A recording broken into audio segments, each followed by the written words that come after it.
Genesis chapter 38.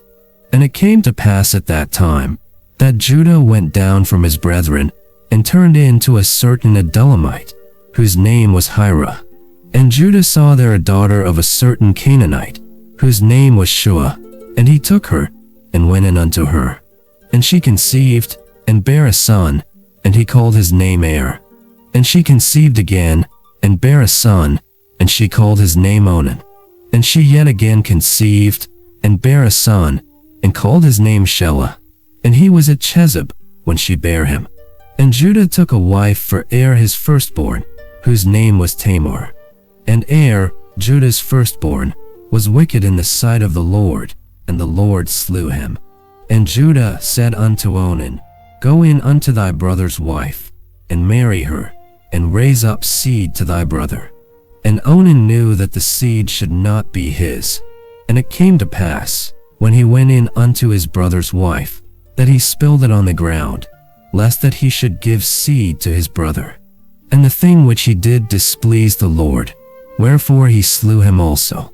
Then said Judah to Tamar his daughter-in-law, Remain a widow at thy father's house, till Shelah my son be grown. For he said, Lest peradventure he die also, as his brethren did. And Tamar went and dwelt in her father's house. And in process of time the daughter of Shelah Judah's wife died. And Judah was comforted, and went up unto his sheep-shearers to Timnath, he and his friend Hirah the Adullamite. And it was told Tamar, saying, Behold, thy father-in-law goeth up to Timnath to shear his sheep. And she put her widow's garments off from her, and covered her with a veil, and wrapped herself, and sat in an open place, which is by the way to Timnath. For she saw that Shelah was grown, and she was not given unto him to wife. When Judah saw her, he thought her to be an harlot, because she had covered her face. And he turned unto her by the way, and said, Go to, I pray thee, let me come in unto thee. For he knew not that she was his daughter-in-law. And she said, What wilt thou give me, that thou mayest come in unto me? And he said, I will send thee a kid from the flock. And she said, Wilt thou give me a pledge, till thou send it? And he said, What pledge shall I give thee?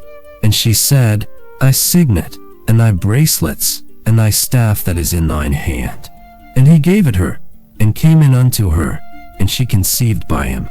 And she arose, and went away, and laid by her veil from her, and put on the garments of her widowhood. And Judah sent the kid by the hand of his friend the Adullamite, to receive his pledge from the woman's hand, but he found her not. Then he asked the men of that place, saying, Where is the harlot that was openly by the wayside? And they said, There was no harlot in this place.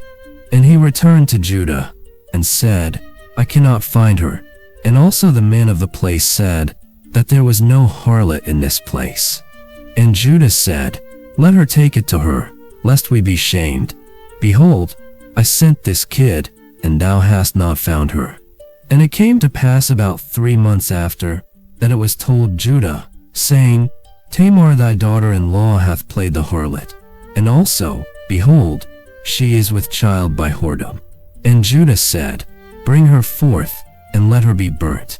When she was brought forth, she sent to her father-in-law, saying, By the man, whose these are, am I with child? And she said, Discern, I pray thee, whose are these, the signet, and bracelets, and staff? And Judah acknowledged them, and said, She hath been more righteous than I, because that I gave her not to Shelah my son. And he knew her again no more. And it came to pass in the time of her travail, that, behold, twins were in her womb. And it came to pass, when she travailed, that the one put out his hand, and the midwife took and bound upon his hand a scarlet thread, saying, This came out first. And it came to pass, as he drew back his hand, that, behold, his brother came out. And she said, How hast thou broken forth? This breach be upon thee. Therefore his name was called Phares. And afterward came out his brother, that had the scarlet thread upon his hand, and his name was called Zara.